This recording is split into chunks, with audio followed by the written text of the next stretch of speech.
अरे शेर जाल में फंस जाला त सियरो आँख देखावेला। शेर जाल में फंस जाला त सियरो आँख देखावेला। बुरा वक्त जब आ जाला त अनहरो राह बतावेला। एगो से निपटी तले दोसर उठे बवाल। एगो से निपटी तले दोसर उठे बवाल। केहू कतनो हल करी जिंदगी रोज सवाल। मैं वहाँ भी गया युगांडा में, तो देखा कि वहाँ पर 15 अगस्त पर कार्यक्रम हो रहा है। भोजपुरी का विंग है, गुजराती का विंग है, पंजाबी विंग है, सबके अपने कार्यक्रम हो रहे हैं। तो मैंने कहा कि अरे यूपी बिहार से कोई फगो गावे वाला नहीं खे। और वहाँ लोगों को इकट्ठा करना शुरू किया और 2005 में भोजपुरी एसोसिएशन ऑफ युगांडा की स्थापना हुई। और वहाँ विक्टोरिया लेक के किनारे समझिए कि छठ पूजा शुरू हो गया। वहाँ दियरी बाती का प्रोग्राम शुरू हो गया। अब फिल्मों में देखिए, हिंदी फिल्मों में दूध बेच रहा है, गोबर काट रहा है, रिक्शा चला रहा है, ठेला चला रहा है, तो उसकी भाषा भोजपुरी होगी। लेकिन जज का, कलेक्टर का, डॉक्टर का, उसकी भाषा भोजपुरी नहीं होगी फिल्मों में। ये बॉलीवुड में नहीं, ये भोजपुरी फिल्मों में भी देखिए, मतलब भोजपुरी भाषा की फिल्मों में भी अगर कोई जज हो गया, कलेक्टर हो गया, कोई बड़ा अधिकारी हो गया, तो उसे हिंदी बुलवा देंगे, इंग्लिश बुलवा देंगे। मतलब ये कि भोजपुरी नहीं बोल सकता, क्यों भाई? तो ये हमारा मेंटल ब्लॉकेज है। प्रणाम, बिहार तक देख रहे हैं आप और मैं हूं मानसी और मेरे साथ आज मौजूद हैं आशीष और मनोज भावुक जी। बिहार तक पर आज हम बात करने जा रहे हैं भाषा को लेकर। जी हाँ, भोजपुरी भाषा के चर्चित कवि, गीतकार आप कह सकते हैं, साहित्यकार आप कह सकते हैं, एक्टर कह सकते हैं, डायरेक्टर कह सकते हैं, बहुत कुछ हैं। और हमारे साथ मौजूद हैं मनोज भावुक जी और आज हम इनसे बातचीत करेंगे भोजपुरी भाषा को लेकर, भोजपुरी भाषा में जो कविताएं हैं उनको लेकर, गज़लों को लेकर। तो पहले तो आपका बहुत बहुत स्वागत है मनोज जी। बहुत बहुत शुक्रिया। तो चर्चा जो है हम उसकी शुरुआत करते हैं कि आप जो है भोजपुरी भाषा को एक दिशा देने में लगे हुए हैं। तो आप अपने इस कार्य में कितने सफल होते आपको नजर आ रहे हैं? देखिए, ये मेरे व्यक्ति विशेष की बात नहीं है, बहुत सारे लोग लगे हुए हैं इस भाषा के लिए। पहले तो जो तमाम दर्शक हैं जो देख रहे हैं और ख़ास करके इस विषय में रुचि लेंगे, भाषा के सवाल पर, साहित्य के सवाल पर, मैं आपके चैनल की ओर से उन सबको प्रणाम कर रहा हूँ। और ये भाषा के लिए प्रयास एक अनुष्ठान के रूप में चल रहा है। बिहार और ख़ास करके पूर्वांचल की बात करूं, ये दोनों जो इलाका है, पूर्वी उत्तर प्रदेश और बिहार के कई ज़िलों की भाषा भोजपुरी है। बिहार में भी कई भाषाएं हैं। मैं भाषा ही कहता हूं क्योंकि वो उस रूप में भोजपुरी को मैं कंप्लीट एक भाषा इसलिए कहता हूं कि एक भाषा होने की जितनी शर्तें हैं भोजपुरी पूरा करती है। हमारी मैथिली को तो सरकारी मान्यता भी मिल चुकी है। वहाँ और भी भाषाएं हैं, मगही है, बज्जिका है, अंगिका है, मैं सबकी बात करता हूँ। तो धीरे धीरे वो भाषाएं समृद्ध हो रही हैं। भोजपुरी जो है, आपने जो सवाल किया कि मैं कितना संतुष्ट हूँ, देखिए संतुष्टि का सवाल तब तक नहीं होता है जब तक भोजपुरी को एक सरकारी मान्यता नहीं मिल जाती है। सरकारी मान्यता से लाभ ये होगा, एक तो सम्मान है कि अभी भी लोग सवाल कर देते हैं कि ये भाषा है कि बोली है, वो सवाल ख़त्म हो जाएगा। 8वीं अनुसूची में आने से ये पेट से जुड़ जाएगी, मतलब नौकरी में जो यूपीएससी की परीक्षा होती है उसमें आप भोजपुरी में परीक्षा दे पाएंगे। जो अकादमिक सम्मान है, अवार्ड है, वो आपको भोजपुरी में काम करने वाले साहित्यकारों को और कलाकारों को मिलेगा। जो भोजपुरी की फिल्में हैं उनका देखिए कोई भी सरकारी मान्यता नहीं है, लेकिन उनका पूरी दुनिया में वो देखी जाती है फिल्में। लेकिन सरकारी मान्यता मिलने से उनका वर्चस्व बढ़ेगा, सम्मान बढ़ेगा। तो हम लोग काम कर रहे हैं अपने स्तर पर जितना हो सकता है, लेकिन संतुष्ट नहीं है। वजह क्या है? मतलब मनोज भावुक जी, देखिए जब भी भोजपुरी पर हम बात करते हैं और आपके नाम में भावुक जुड़ा हुआ है और लंबे समय से, यूँ कहूँ तो मैं दशकों से आप इस पर लगे हुए हैं, वो कमी कहाँ देखते हैं आप, जिसको मतलब ना तो सरकार उस स्तर से कर पाई और ना ही उस और से कोई मुहिम, एक तरह से उस भाषा के अंदर से कोई मुहिम बड़े पैमाने पर नहीं दिखती है? वजह? देखिए, मुहिम नहीं दिखती ऐसा नहीं है। उसमें दो बड़े कारण हैं, इस चीज़ को समझना होगा। एक तो आप इस बात को समझिए कि जिस भाषा का राष्ट्रपति, आपको पता है हिंदुस्तान का पहला राष्ट्रपति बिल्कुल डॉक्टर राजेंद्र प्रसाद सिवान जीरादेई से, मैंने जिस भाषा ने राष्ट्रपति दिया, जिस भाषा ने प्रधानमंत्री दिया, जिस भाषा ने लोकसभा स्पीकर दिया, जिस भाषा ने कई मुख्यमंत्री दिए, जिस भाषा में हमेशा भाषा भाषी के लगभग 3 दर्जन हमेशा सांसद रहे, यही तो देश की सवाल भी वही था कि भावुकता के पैमाने पे आप देखें, जो बात आप कह रहे हैं वो निश्चित रूप से हमने सदन को सुशोभित किया उस भाषा के जरिए, हमने देश को, मतलब देश स्तर पे आप देखें तो कई बड़े चेहरे हुए। मैं बात करूं भिखारी ठाकुर जैसे चेहरे, नाम सिर्फ नाम लिए जाते हैं। मैं भिखारी ठाकुर पर आऊंगा, मैं अभी उनकी बात कर रहा हूं जिनके हाथ में ये पावर है कि इसको अधिकार दिला सके। मैंने इसलिए राष्ट्रपति की बात की, प्रधानमंत्री की बात की, लोकसभा स्पीकर मीरा कुमार थी, मुख्यमंत्री की बात की, मतलब सारे दिग्गज रहे और हमेशा 3 दर्जन सांसद इस भाषा के होते हैं, आज भी हैं। फिर भी इसको सरकारी मान्यता नहीं मिली, तो उसका कारण क्या है, मैं उस पर आ रहा हूं। उसका कारण पहला ये रहा कि जब लड़ाई चल रही थी, देश के लिए हम लड़ रहे थे, तो हमने हमेशा पहले राष्ट्रभाषा हिंदी का सम्मान किया। हमारे लिए हिंदी पहले थी और भोजपुरी बाद में थी। हिंदी के जितने दिग्गज साहित्यकार हैं उसमें देख ले अधिकांश जो है भोजपुरी क्षेत्र के रहे हैं। पहले भी प्रेमचंद को देख लीजिए, बहुत सारे, हजारी प्रसाद द्विवेदी को देख लीजिए, अभी भी नामवर सिंह, केदारनाथ सिंह को देख लीजिए, बहुत सारे लोग रहे, तो उन्होंने पूरा जीवन हिंदी को दिया। उसी तरह नेताओं ने पहले लड़ाई हिंदी के लिए लड़ी, भोजपुरी सेकंड पर थी कि हम इसके लिए बात में करेंगे। तो वो लड़ाई मुहिम नहीं बन पाई, में सारे लोग नहीं लगे। अभी भी हिंदी भी राजभाषा है, राष्ट्रभाषा नहीं है, अभी भी उसकी लड़ाई चल रही है। तो एक रहा। और दूसरा, चूंकि हम दूसरी भाषाओं की बात करते हैं, उड़िया की, बांग्ला की, सारी भाषाओं की बात करते हैं, तो वह किसी राज्य की भाषा है। वहाँ बचपन से ही जो पढ़ाई लिखाई होती है वो उसी भाषा में होती है। तो बच्चों को ये लगता है कि यह बातचीत करने की भी भाषा है, मतलब ऑफिशियल भाषा भी है, हम रोड पर भी बोल सकते हैं, हम पार्लियामेंट में भी बोल सकते हैं, हम कहीं भी बोल सकते हैं। लेकिन भोजपुरी वाले बच्चों को लगा कि ये केवल घर के आंगन में बोलने वाली है बात है। जैसे स्कूल में जाते हैं तो उनकी भाषा हिंदी हो जाती है। तो इसलिए जो तीसरी पीढ़ी आई उनको लगा ही नहीं कि हमारी भाषा है। ये जो द्वंद्व था उसने भोजपुरी को पीछे किया। और कुछ ही लोग हैं जो इसमें लिख पढ़ रहे हैं, लगातार काम कर रहे हैं, तो लड़ाई लड़ रहे हैं। पूरा हम पॉपुलेशन जो बोलते हैं 30 करोड़, वो कहीं इस लड़ाई में नहीं है, ये सच्चाई है। आप भोजपुरी भाषा को लेकर लड़ाई की बात कर रहे हैं, कई चेहरे सामने आते हैं। उनमें से एक चेहरा है कल्पना पोटवारी का। वो भी अपने आप को कहती हैं कि भोजपुरी भाषा को लेकर मैं लगातार काम कर रही हूँ, उसे संरक्षित करने की ओर अग्रसर हूँ। इसको लेकर भी कई तरीके का विवाद है, इस पर आप क्या बोलेंगे? नहीं, वो संरक्षित करने की लड़ाई, हर आदमी अपने स्तर पर लड़ाई रहता है। उन्होंने गाना गाया, मतलब हम किसी की पहचान के, कल्पना पटवारी कौन है, तो एक गायिका है। कैसी गायिका है, तो फिल्मी गायिका है। उनका ज़्यादा कंट्रीब्यूशन फिल्में गाने को लेकर है।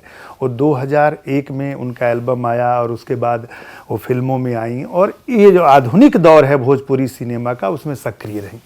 विवाद की जो बात कर रही है वो इस बात पर विवाद होता है कि उन्होंने अश्लील गाया। अब उस पर उनका तर्क होता है कि वही चल रहे थे, मैंने वही गाया। अभी मैं उसमें नहीं जा रहा हूँ, लेकिन वो लड़ाई या मुहिम में कहाँ है? ठीक है, अगर एक जंतर मंतर पर आंदोलन हो रहा, आकर आप शामिल हो गए, तो आप कह रहे हैं कि लड़ाई या मुहिम में है, तो इसको हम मान सकते हैं कि मुहिम में है। और मैं उन सबका स्वागत करता हूँ। वो आसाम से हैं, मैं ये नहीं कहता हूँ। मैं अगर किसी दूसरी भाषा के लिए भी लड़ाई हो तो मैं वहाँ जाकर अगर लड़ रहा हूँ तो मेरा कंट्रीब्यूशन कहाँ ही जाएगा। अगर इस बात का वो दावा कर रही हैं कि वो लड़ाई में हैं और काम कर रही हैं, तो हम स्वीकार करते हैं। उन्होंने भिखारी ठाकुर के गीतों को लेकर वो आगे बढ़ी हैं, मतलब वहाँ से निकलने के बाद उन्होंने इस ढंग की चीज़ों को प्रमोट करने का काम किया है। तो ठीक है, अगर हमारे साथ खड़ी होती हैं, मैं जो लोग इसके लिए कर रहे हैं, तो ठीक है, मुहिम में है और ऐसे बहुत सारे लोगों को आना चाहिए।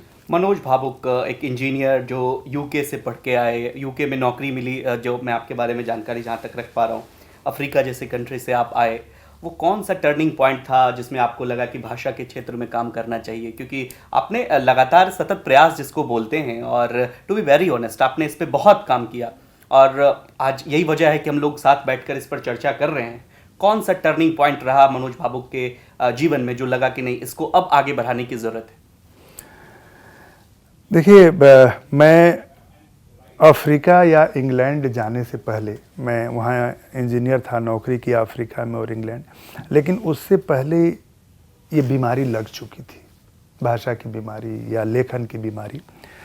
1998 में भोजपुरी का पहला सीरियल आया, सांची प्रीतिया, पटना और लखनऊ दूरदर्शन से। मैंने उसमें अभिनय किया था।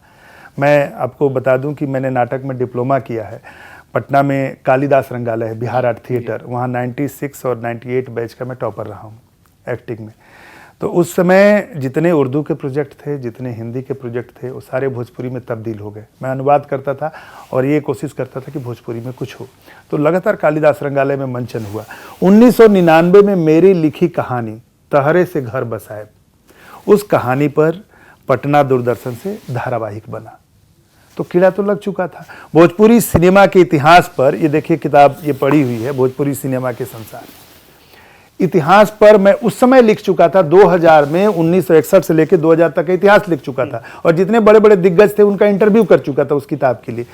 उस समय तो मैं मंचों पर जाने लगा था, कभी सम्मेलनों में जाने लगता, मेरी कविताएं खूब सुनी जा रही थी, रेडियो में जाता था, दूरदर्शन में जाता था। तो बीमारी लग गई। लेकिन मेरे पिताजी हिंडाल्को में थे, तो उनको था कि बेटा को इंजीनियर बनना है। मैंने इंजीनियरिंग की और उसके बाद फिर मुंबई जाने के बाद उसमें लगातार मैं इंटरव्यू कर, मैंने 2003 में अमिताभ बच्चन, सुजीत कुमार, राकेश पांडे सबका इंटरव्यू कर लिया था इसी किताब के लिए। लेकिन 2003 में ही मेरा सिलेक्शन अफ्रीका में हुआ, मैं युगांडा चला गया। 2006 में लंदन चला गया, वहाँ नौकरी किया। लेकिन जो नशेड़ी होता है ना, उसको जो नशा होता है, जहाँ जो जाएगा अपना खोज लेता, अपने मतलब की चीज़ें खोज लेती है। मैं वहाँ भी गया युगांडा में, तो देखा कि वहाँ पर 15 अगस्त पर कार्यक्रम हो रहा है। भोजपुरी का विंग है, गुजराती का विंग है, पंजाबी विंग है, सबके अपने कार्यक्रम हो रहे हैं। तो मैंने कहा कि अरे यूपी बिहार से कोई फगो गावे वाला नहीं खे, और वहाँ लोगों को इकट्ठा करना शुरू किया। और 2005 में भोजपुरी एसोसिएशन ऑफ युगांडा की स्थापना हुई और वहाँ विक्टोरिया लेक के किनारे समझिए कि छठ पूजा शुरू हो गया, वहाँ दियरी बाती का प्रोग्राम शुरू हो गया। फिर वही लंदन में गया 2006 में, तो भोजपुरी समाज की स्थापना की और वहाँ के हाइड पार्क में जितने भोजपुरिया थे उनको इकट्ठा किया और कार्यक्रम हुआ। तो जो टर्निंग पॉइंट की बात, 2006 में ही मेरे गज़ल संग्रह पर मुझे भारतीय भाषा परिषद सम्मान मिला। मैं कोलकाता आया, 3 दिनों तक था और गुलजार जी के हाथों सम्मान मिला और तीनों दिन गुलजार के साथ था। तो कवि सम्मेलन किया उनके साथ, उनकी अध्यक्षता में, लोगों ने बहुत पसंद किया। तो उन्होंने कहा कि तुम कहाँ स्पॉइल कर रहे हो अपने आप को, भोजपुरी में लिख रहे हो, लंदन में रह रहे हो, आप काम करो इसके लिए। तो यही सवाल जो आपने किया, पत्रकारों ने किया कि भाई आप लंदन से चले आए भोजपुरी के लिए। हम बोले कि भाई मैं चाँद पर भी होता, कहीं भी होता, मुझे भूख है तो उसके लिए आ जाऊँगा। दूसरा सवाल क्या, भोजपुरी में क्यों लिख रहे हैं, हिंदी में लिख सकते हैं, अंग्रेजी में लिख सकते हैं, लिख ही रहा था। मैं बोला भोजपुरी में कौन लिखेगा, आखिर मेरी मातृभाषा है तो मुझे ही लिखना पड़ा, मुझे ही आती है। तो वो सम्मान मिलने के बाद मुझे लगा कि यार मैं मशीनों के बीच अपने को स्पॉइल कर रहा हूँ, बेहतर है मैं भोजपुरी को कुछ और दूँ। मैं अगर दिन रात काम करता हूँ तो फिर वहाँ की नौकरी को मैं छोड़ा और उसी समय तमाम चैनल शुरू हो रहे थे, भोजपुरी भी बूम पर था और मैं भोजपुरी के लिए काम करने के लिए। इसमें सप्लीमेंट्री सवाल ये है, चूंकि देखिए भोजपुरी भाषा की समृद्धि की बात करते हैं, बहुत मतलब आप सिर्फ भारत की ही नहीं, सिंगापुर अन्य कंट्री में भी भोजपुरी भाषा बोली जाती है। कहाँ कमी रह गई कि हम उस दौर में शामिल नहीं हो सके, भोजपुरी को जो आयाम मिलना चाहिए था वो आयाम नहीं मिल सका?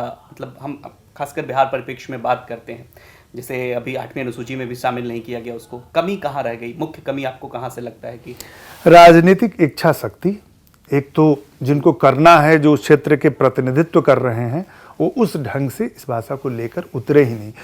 उनको मैं चंद्रशेखर जी तक का नाम ले रहा हूँ, प्रधानमंत्री थे चंद्रशेखर जी, बलिया के रहने वाले। वो अक्सर ये कहते थे और बड़े बड़े लोग कि भाई अरे घरे में बोला लो भोजपुरी, हिंदी के रह दलो। तो हिंदी को पहले करने में, हिंदी को प्रणाम करने में, मतलब मौसी माई के फाड़ में से लेके मौसी के देवे के प्रयास भाई, ये हमेशा उनकी कोशिश थी कि ठीक है हिंदी को। तो वो प्रयास नहीं हुआ, राजनीतिक इच्छा शक्ति। दूसरा, लोगों ने, जो लोग पढ़ लिख कर समृद्ध हुए, अधिकांश लोगों ने परिचय बताना अपना छिपाना शुरू किया। वो कहते भी नहीं कि हम भोजपुरी हमारी भाषा है। ये भी बहुत सारे लोगों को सुने होंगे कि बिहार से हम हैं, तो उनके अंदर भी इस भाषा के लिए जुनून नहीं रहा। देखिए भाषा नहीं रहा। देखिए होता क्या है, भाषा का सवाल बहुत बाद में आता है। जो लोग का पेट भरा होता है वो लड़ाई रहते हैं, जो लोग भूखे हैं उनकी लड़ाई जो है, जो भूखे हैं उनकी पहली प्राथमिकता हो जाती है रोटी की। तो लड़ाई रोटी की लड़ता है, रोजगार की लड़ता है, स्वास्थ्य की लड़ता है। ये लड़ाई जो सबके लिए है। भाषा बहुत, जिनका पेट भरा होता है, बहुत गांव में जाइए, जो उनसे पूछिए कि भाई भोजपुरी की लड़ाई है, अब ये कौन सा लड़ाई है। तो मतलब आपको लगता है कि गरीबी भी एक पहलू रहा भोजपुरी की, जो मतलब जनता है, जो लोग हैं वो गरीब हैं कि वो भाषा की लड़ाई तक खुद को पहुंचा ही नहीं पाए। नहीं, ये केवल भोजपुरी के साथ नहीं है। मैं आपको बताऊं कि किसी भी भाषा के विकास में भले लगता है कि उसका कविता, कहानी, निबंध, साहित्य, जो मोटा मोटी या कला संस्कृति, वही विकास जरूरी है, नहीं। जब तक उस भाषा भाषी क्षेत्र का आर्थिक विकास नहीं होगा, उस भाषा को सम्मान की दृष्टि से नहीं देखी जाएगी। अंग्रेजों ने पूरी दुनिया पर राज किया, पूरी दुनिया पर उन्होंने राज किया। वो समृद्ध थे, शक्तिशाली थे आर्थिक रूप से।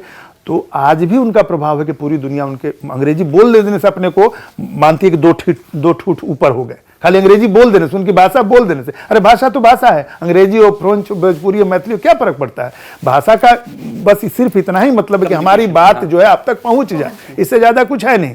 लेकिन अंग्रेजी, अरे बाप रे, अंग्रेजी आती है इसको, आज भी भोजपुरी आया। तो हमने भाषा को, भोजपुरी को देखिए किस ढंग से देखा गया। भोजपुरी नहीं, तमाम बोलियों को। अगर कोई आप फिल्मों में देखिए, हिंदी फिल्मों में दूध बेच रहा है, गोबर काढ़ रहा है, रिक्शा चला रहा है, ठेला चला रहा है, तो उसकी भाषा भोजपुरी होगी। लेकिन जज का, कलेक्टर का, डॉक्टर का, उसकी भाषा भोजपुरी नहीं होगी फिल्मों में। ये बॉलीवुड में नहीं, ये भोजपुरी फिल्मों में भी देखिए। मतलब भोजपुरी भाषा की फिल्मों में भी अगर कोई जज हो गया, कलेक्टर हो गया, कोई बड़ा अधिकारी हो गया, तो उसे हिंदी बुलवा देंगे, इंग्लिश बुलवा देंगे। मतलब ये कि भोजपुरी नहीं बोल सकता, क्यों भाई? तो ये हमारा मेंटल ब्लॉकेज है। इसीलिए मैं बोल रहा हूं कि जब तक आपका आर्थिक विकास नहीं होगा, जब आप शक्तिशाली नहीं होंगे, आपकी भाषा को भी कमजोर के लुगाई सबकर भौजाई, आपकी भाषा को भी उसी नज़र से देखा जाएगा। तो आपको आर्थिक रूप से समृद्ध होना जरूरी होगा, ये बहुत जरूरी शर्त है।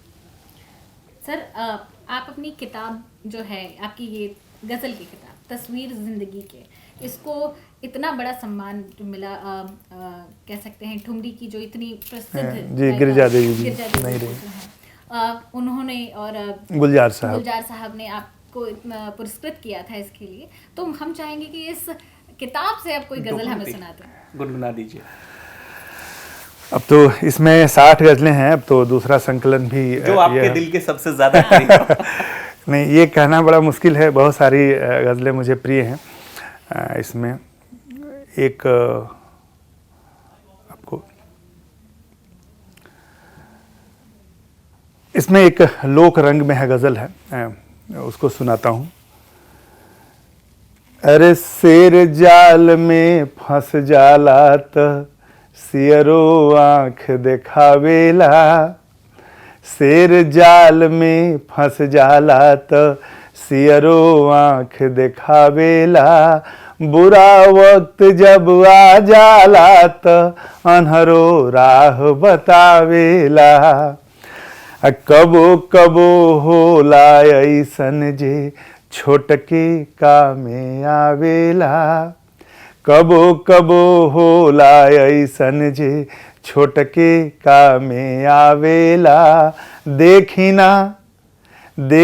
ना सागर इनार में इनरे प्यास बुझावेला। और एक शेर देखिए कि सूरज से ताकत वाला के बाटे दुनिया में बाकिर, सूरज से ताकत वाला के बाटे दुनिया में बाकिर, धुंध कुहासा बदरी गरहन उनके ऊपर आवेला। और प्यार का बिंब देखिए कि पास रहेला तब तक, आपकी नई नई शादी हुई है, इसको आप धीरे धीरे महसूस करेंगी। मैं बधाई देता हूँ आपको इस शेर के साथ कि पास रहेला तब तक तहरा से होला रगड़ा झगड़ा, पास रहेला तब तक तहरा से होला रगड़ा झगड़ा, दूर कहीं जाला त काहे तहरे याद सतावेला। और मक्ता कि पटना से दिल्ली मेरी यात्रा देखिए, पटना से दिल्ली, दिल्ली से बॉम्बे, बॉम्बे से लंदन, पटना से दिल्ली, दिल्ली से बॉम्बे, बॉम्बे से लंदन, भावुक हो और कुछ हो ना, पैसे नाच नचावेला, भावुक हो और कुछ हो ना, पैसे नाच नचावेला। देखिए, अब बिहार तक के दर्शकों को आप मनोज भावुक को सुन रहे हैं और उस चीज़ को महसूस करिए। आज के दौर में जो भोजपुरी जहां पहुंच गई है उसको भी महसूस करिए, और मनोज भावुक जी जो कह रहे हैं आप ज़रूर, ये मेरा मतलब खुद का आकलन, जब ये गा रहे थे तो आपकी भावनाएं जुड़ जाती है ऐसे शब्दों। शुक्रिया मनोज सर। लेकिन एक सवाल यहाँ पर ये पनपता है, और ये सवाल मैं लिख के लाया हूँ, चूंकि एक बड़ा वर्ग जो है बिहार में वो भोजपुरी को देखता है, सुनता है, फिल्में देखता है, सब कुछ। तो ये है कि जो मतलब सवाल है अश्लीलता को लेकर के, लगातार जिस तरह की चीज़ें अब भोजपुरी इंडस्ट्री में शामिल हो गई हैं, और दर्शक भी क्या करें, उनके पास कोई ऑप्शन नहीं रहता और मजबूरन उनको जाना पड़ता है वहाँ पे। ऐसी सिनेमा वहाँ निकल के आ रही है जो आप फैमिली के साथ बैठकर देख नहीं सकते। संदेश आपका क्या रहेगा उनके लिए? और मैं इसमें एक और चीज़ जोड़ना चाहूँगी आशीष, कि मान लीजिए फिल्में ना अगर टॉपिक भी बहुत अच्छा कोई ढूंढ कर लाते हैं तो उसमें कहीं ना कहीं एक ऐसा हिस्सा वो रखते हैं जिसमें वो भरकर अश्लीलता जो है परोसते हैं। बाजारबाद, हाँ, बाजारू जिस तरीके से जो कह सकते हैं कि कोई आइटम सॉन्ग डाल देंगे ताकि वो जो है वो वर्ग उस गाने को ही देखने के लिए कम से कम उस फिल्म को देखने आए। देखिए, ये सवाल इतना घिस पिट गया है, बहुत बर्निंग सवाल है, लेकिन अब बर्निंग नहीं रह गया, इस पर बात करना ही बेकार है। हमको क्या करना होगा, मुझे जो लगता है, ये मेरा हो सकता है व्यक्ति, हमें क्या इस पर सवाल करने से कोई फायदा नहीं, हम अप्रत्यक्ष रूप से उनका प्रमोशन ही करते हैं। आप बहुत बड़े पैमाने पर देखिए, इसको ध्यान से सोचिए।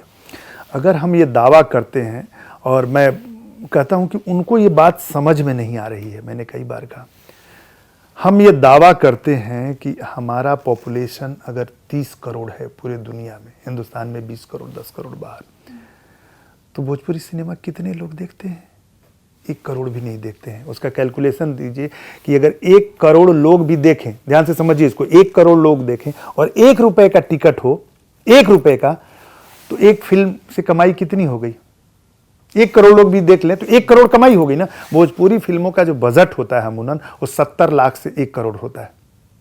तो 1 करोड़ लोग भी देख लें, 1 रुपया, अमूमन फिल्म का कितना होता है? 50 रुपया होता है ना टिकट का। तो कितने लोग देख ले? तो 5 लाख लोग भी देख ले तो भी उनको उनका कमाई निकल आए।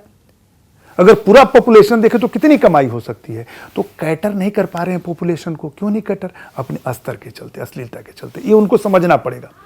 अगर अच्छी फिल्में बनाएं और लोगों को ये विश्वास दिलाएं, विश्वास कैसे दिलाएगा? हम प्रमोशन उसका करें, इस बात को पहुंचाएं कि नहीं हम अच्छी बना रहे हैं। आपको बताना भी होगा, क्योंकि लोगों के दिमाग में बैठ गया है, जो सिनेमा नहीं भी देखते हैं। मुझे नहीं पता आप कितना सिनेमा भोजपुरी देखते हैं, मुझे नहीं पता आप कितना देखते हैं। जो नहीं भी देखते हैं उनके भी दिमाग में बात बैठी हुई है। देख के लोग सिनेमा गाने तो एल्बम में भी आते हैं, उसके भी आते हैं, उनके भी दिमाग में बैठा हुआ है कि नहीं ये खराब है। मतलब मैं ये कहना चाहता हूं कि अगर आप कुछ अच्छा बनाते हैं तो जितना सीरियस आप बनाने में, उससे ज्यादा आपको सीरियसनेस दिखाना होगा उसके प्रचार में, ये बताने के लिए कि हमने अलग चीज बनाई है, लोगों तक पहुंचाना होगा। एक तो ये पहला हो गया। दूसरा कि ये नुकसान मैं बता रहा हूं कि अश्लील बनाने से क्या नुकसान है और कैसे इसका समाधान होगा। मेन चीज ये समस्या है, ये सबको पता है, ये बड़ी बात नहीं, सबको पता अश्लीलता है और सच्चाई है। कूट कूट कर मतलब अच्छी चीजें भी बनाते हैं। मैं आपको बताऊं कि अच्छी चीजें भी उनका प्रेजेंटेशन ऐसा गंदा होता है कि वल्गर लगती हैं, क्योंकि उनका आदत पड़ी हुई है। जो कोरियोग्राफ करता है डांस का, तो इतने भद्दे तरीके से कर देता है कि अच्छा भी गाना है तो वहां पर जो मूव्स होते हैं वो वल्गर दिखते हैं। वल्गरिटी केवल शब्दों की नहीं है, यहां पर फिल्मांकन की भी है, यहां प्रेजेंटेशन की भी है, प्रस्तुतिकरण की भी है। तो मैं उनको नुकसान बता रहा हूं, फिर इसका सोल्यूशन क्या है? यही दो समस्या है, वो तो है, समाधान क्या है? हम इससे निकले, ये ज्यादा जरूरी मुद्दा है ना कि हम इससे निकले कैसे। तो पहला ये समझ लें कि वो 1 करोड़ लोग को भी कैटर नहीं कर पा रहे हैं, 5-10 लाख लोग देख रहे हैं 30 करोड़ में। ये कितना बड़ा नुकसान है कि 30 करोड़ में इतना छोटा वर्ग आपको देख रहा है। महिलाएं नहीं देखती हैं, नए बच्चे नहीं देखते हैं, पढ़े लिखे लोग नहीं देखते हैं, आपकी भाषा के लोग नहीं देख रहे हैं, तो किसके लिए फिल्म बना रहे हैं, ये समझिए, नंबर 1। नंबर 2, जो हम बात कर रहे थे कि आपकी फिल्म, आपके गाने दीर्घायु होंगे नहीं। आपसे पूछा जाए किसी भी अच्छे आदमी से 5 गाना बताओ तो पुराना चला जाता है। कहां चला जाता है? गंगा किनारे मोरा गांव, धरती मैया लागी नहीं छूटे राम, हे गंगा मैया तो पियरी चढ़ाइबो, बलम परदेसिया, दुल्हा गंगा पार के, जिसको मजरू सुल्तानपुरी ने लिखा, जिसको शैलेंद्र ने लिखा, जिसको अनजान ने लिखा, जिसको लक्ष्मण साहबादी ने लिखा, जिसको ब्रजकिशोर दुबे ने लिखा, जिसको लता मंगेशकर ने गाया। लता जी ने भोजपुरी में जो गाना गाया, रखिया बनहाला भैया सावन आइल जिया तू लाख बरिस हो, आह, मजरू सुल्तानपुरी का लिखा हुआ गीत हर साल राखी पर वो बजता है। क्यों नहीं? ये 2001 के बाद 2022 तक कम से कम 2000 फिल्में बनी, एक भी गाना नहीं बजता हो राखी का। ब्रजकिशोर दुबे जी बड़े गीतकार चले गए, इसी साल उनका देहांत हो गया। राखी शत्रुघ्न सिन्हा और शकीला मजीद पर फिल्माया गया उनका गाना, उन्होंने गीत लिखा था। राखी हर साल कहेले सवनवा में, भैया बहिनी के रखिए अपना मनवा में, हर साल बजता है राखी पर, पूरे में गूंजता है। तो गीत वही गूंजेंगे, वही दीर्घायु होंगे जो अच्छे होंगे, ये कचरे की तरफ बह जाएंगे। तो ये दूसरा नुकसान है कि तुम बना रहे हो, तुमको आगे लोग नहीं देखें, तुम्हारे परिवार के लोग भी नहीं देखते हैं, तो ये नहीं। और जो हुआ क्या कि एल्बम संस्कृति 90 के दशक में बिहार में जंगल राज आया।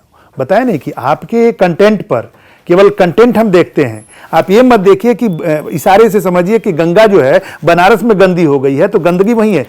ये समझना होगा कि बनारस में गंदी हुई कि गंगोत्री से गंदी होकर आ रही है, कि बीच में कहीं मिली है। 90 के दशक में बिहार में फिल्में बननी लगभग बंद हो गई, इक्का दुक्का बनती थी। जो भोजपुरी सिनेमा का दौर शुरू हुआ 1961 में, 5 फरवरी 1961 को शूटिंग मुहूर्त हुआ और 17 फरवरी 1961 को शूटिंग मुहूर्त हुआ और 5 फरवरी 1962 को पहली फिल्म गंगा मैया तो है पियरी चढ़ाइबो रिलीज हुई बनारस के प्रकाश टॉकीज में। वहां से जो यात्रा शुरू हुई, 7 साल बनी, फिल्मों का दौर बंद हुआ, दूसरा दौर आया, फिल्मों का दौर बंद हुआ, तीसरा दौर आया, 90 के दशक में फिल्में बननी बंद हो गई। तो उस दौर में एल्बम संस्कृति पनपी, उसी में कल्पना पटवारी में बहुत सारे लोग आए और तमाम तरह। और एल्बम में जो वल्गरिटी का दौर शुरू हुआ खतरनाक ढंग से, थोड़ा बहुत पहले भी था, हर युग में रहा है, हर भाषा में रहा है, लेकिन वह खतरनाक ढंग से। और वही एल्बम के लोग शिफ्ट हो गए किसमें? फिल्मों में। टोटल वही टीम आ गई और वही लेकर आगे बढ़ गए। तो हमें क्या कहना है कि उनकी चर्चा ही नहीं करनी है, या तो सेंस, हम विरोध भी करके कुछ नहीं कर सकते। जितने लोग हल्ला करते हैं वो अपनी दुकान चलाने के लिए बहुत लोग हल्ला करते हैं, बोलते ये देखो, और दिखाते क्या? वही दिखाते हैं, तो उसका प्रचार कर रहे हैं। तो सवाल ये है कि वहां पर उनका बार बार हम प्रमोशन करके दिखा रहे हैं, उसका काट यही है कि अंधेरे पर उजाला उछालिए, अच्छी चीजों का प्रमोशन कीजिए, अच्छा चीज बनाइए और ऐसे दर्शक को कैटर कीजिए, देखिए चीजें बदल जाएंगी। आपने बहुत अच्छा कहा कि दर्शकों के पास विकल्प नहीं है। भाई जिनको देखना वही देखेंगे ना जो आप परोस रहे हैं, तो हम उनको विकल्प तो दें। मनोज भाऊ को अगर लिख रहे हैं, मनोज भाऊ जिसे तमाम लोग लिख रहे हैं या तमाम लोग जो अच्छा गा रहे हैं, बहुत सारे लोग, आप उनका प्रमोशन कीजिए। आपने गाना बहुत अच्छा गुनगुनाया और मुझे लगता है बिहार तक के दर्शक आपको सुनना ज़रूर पसंद करेंगे, क्योंकि मैं तो खुद को जोड़ के देख पा रहा हूँ। हालांकि मुझे भोजपुरी बोलना नहीं आती, फिर भी मैं चाहूँगा कि एक आध कुछ और हो जाए बिहार तक के दर्शकों के लिए। हमने बहुत सारी कविताएं भी लिखी हैं। हाँ जी, एक किताब आ रही है कविताओं की, जिंदगी रोज सवाल, उसमें बहुत सारे दोहे भी हैं। मैं आपको गीत सुनाता हूँ, ठीक है? कुछ गीत, कुछ दोहे, और अंत में कुछ शेर भी। आपने गज़ल की बात कही तो गज़ल सुनाकर मैं ये करूँगा। कुछ दोहे देता हूँ। एगो से निपटी तले दोसर उठे बवाल, एगो से निपटी तले दोसर उठे बवाल, केहू कतनो हल करी जिंदगी रोज सवाल, रिश्ता नाता नेह सब मौसम के अनुकूल, रिश्ता नाता नेह सब मौसम के अनुकूल, कबो आँख के किरकिरी, कबो आँख के फूल। और माँ पर एक गीत सुनाता हूँ, मेरा पहला गीत है जो 95 में पब्लिश मुझे हुआ। लगता है सबसे ज्यादा करीब वही होगा दिल के। नहीं, माँ करीब है। माँ तो माँ से बढ़ के। इसको शारदा सिन्हा जी ने बहुत इसको उनको पसंद है गीत, और कई बार उन्होंने जिक्र किया इसका, उन्होंने कहा भी कि मुझे गाने का मन है। वो गीत मैं आपको सुनाता हूँ, माँ पर पहले 2 दोहा और फिर उसको गीत। और अभी इधर एक फिल्म आई मेहंदी लगा के रखना पार्ट 3, उसमें मेरा गीत एक माँ पर है। वो तो मैं गा नहीं सकता क्योंकि उन्होंने अपना धुन बनाया गाया। उसमें लाइन यही था कि माँ का देहांत होता है और डेड बॉडी जा रहा है, मुझे यही सिचुएशन दिया गया और बच्चा रो रहा है और माँ का आंचल उससे टच कर रहा है। मतलब ऐसा पहला ही मुझे गीत दिया इस सिचुएशन का। तो उसमें गाना भावुकता का, उसमें गाना ये था कि आचरा छोड़ा के चल काहे दिहले इतना दूर ए माई, अब के बबुआ बबुआ कह के हमके पास बुलाई, तोरा बिना जीही कैसे तोर बौरहवा रे माई। ये था तोर बौरहवा रे माई। उसी में था कि खूंटा उखड़ गईल गैया के, अभी बछरुआ कहवा जाई, तोरा बिना जीही कैसे तोर बौरहवा रे माई। तो अभी आया इधर कोरोना काल में फिल्म आई मेहंदी लगा के रखना थी। और माँ पर मैंने पहला जो गीत लिखा वो आपको सुनाता हूँ, उसके पहले माँ पर 2 दोहे और आपको देता हूँ कि माई रे जाई कहाँ, देवता पूजल तोर, माई रे जाई कहाँ, देवी पूजल तोर, कहियो ता होइबे करी, हमरो खातिर भोर, हमरो खातिर भोर। और दुनिया से जब जब मिलल ठोकर आदुतकार, तब तब बहुते मन परल, माई तोर दुलार। माँ पर मैं लोग कहते हैं कि मनोज भावुक जहाँ भी गए वो 3 चीज़ें उनके साथ हमेशा रही, एक उनकी माँ, एक उनकी मातृभाषा और एक उनका देश। और सचमुच मेरी रचनाओं में, चाहे वो मेरी कोई कहानियों की किताब, मतलब कहानियों का संकलन हो, मेरी कहानियाँ हो, मेरे गीत, मेरे गज़ल, इवन जब स्क्रिप्ट लिखा फिल्मों के लिए, सारेगामा पा किया, तो माँ हमेशा रही। मैंने गज़ल अभी एक दिनेश लाल निरहुआ पर शॉर्ट फिल्म बनी है कुक्कुर, उस कुक्कुर में भी माँ को ही दिखाया गया, छोटी सी फिल्म है 3-4 मिनट की, और मेरा गाना उसमें इस्तेमाल किया गया है। वो गज़ल है एक्चुअली, उसको इस्तेमाल किया है कि हजारों गम में रहे ले माई, तबो ना कुछ वो कहे ले माई। उन्होंने बड़े अच्छे धुन में उन्होंने गाया, हजारों गम में रहे ले माई, तबो न कुछ कहे ले माई, हमार बबुआ फरे फुलाए, इहे त मंतर पढ़े ले माँ। उसमें एक बड़ा प्यारा शेर है जो उस फिल्म में नहीं है कि नजर के कांटा कहे निरौरा, रौरा तो समझते होंगे आप मुझे नजर का कांटा कहते हैं, नजर के कांटा कहे निरौरा, जिगर के टुकड़ा कहे ले माई, और मनोज हमरा हिया में हरदम खुदा के जैसन रहे ले माई। तो उसमें गज़ल भी मैंने माँ पर लिखा, दोहा लिखा, गीत लिखा, हाइकू लिखा। गीत से अपनी बात ख़त्म करूँगा, वो पहला गीत। और आज देखिए कि वृद्धाश्रम बढ़ते जा रहे हैं जिस ढंग से, उसी को फोकस करके मैंने लिखा था कि बेटा बड़ा हो गया और माँ को ध्यान नहीं दे रहा है। गीत सुनिएगा, सीरियल के लिए लिखा था